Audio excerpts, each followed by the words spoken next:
જય માતાજી બધાને. આપણે બે ગયા છે કંટોલાનું ચા પકારવા. જો આદુ છે, લસણ છે, લીલી લીલી નાખી દીધી છે, મરચી, આદુ આદુ તો લીલી જો લસણ છે, એનો વઘાર લઈ લેવાનો. પેલા આપણે વઘાર લેવી. ફૂલ જો આવી ગયું છે ભાઈ, ચડી ગઈ. હવે આપણે નાખી દેવાની ડુંગળી. લો કુંદો કર્યો ડુંગળીનો. આ રીતે આપણે કુંદો કર્યો છે. નાખી દેવાની ડુંગળી.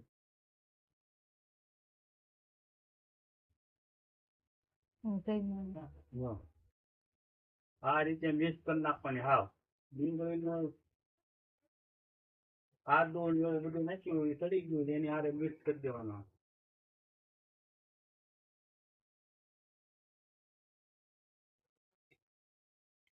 હવે ડુંગળી હાવ ચડી જાય. હજી રાખવાનું છે. ગેસ માથે કરવી છે એટલે હું છે થોડીક વાર લાગે ચૂલા માટે. હાલો ઈષ્ટાબેન આ મૂકી દો. નાખ્યું?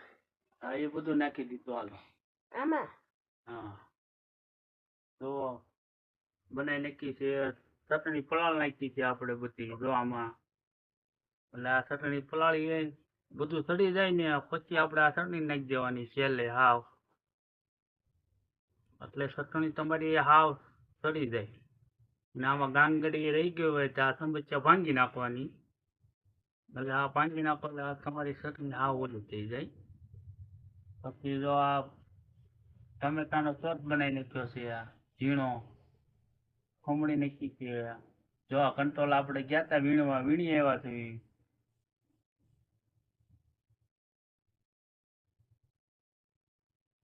ડુંગળી આપણી સડી જાય પછી આપણે ટમેટા નાખી દેવાના છે.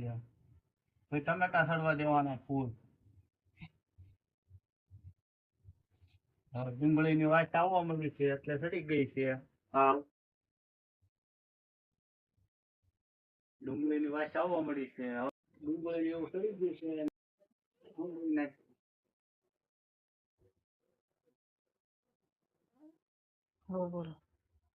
હાલો ફ્રેન્ડ, જય માતાજી બધાને.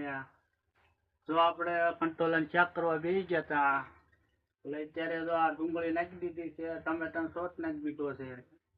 હવે ડુંગળી સડી ગઈ, ટમેટા સડી ગયા છે. હવે જો આ કટિંગ બનાવ્યું છે આપણે કંટોલાનું. જો ઝીણું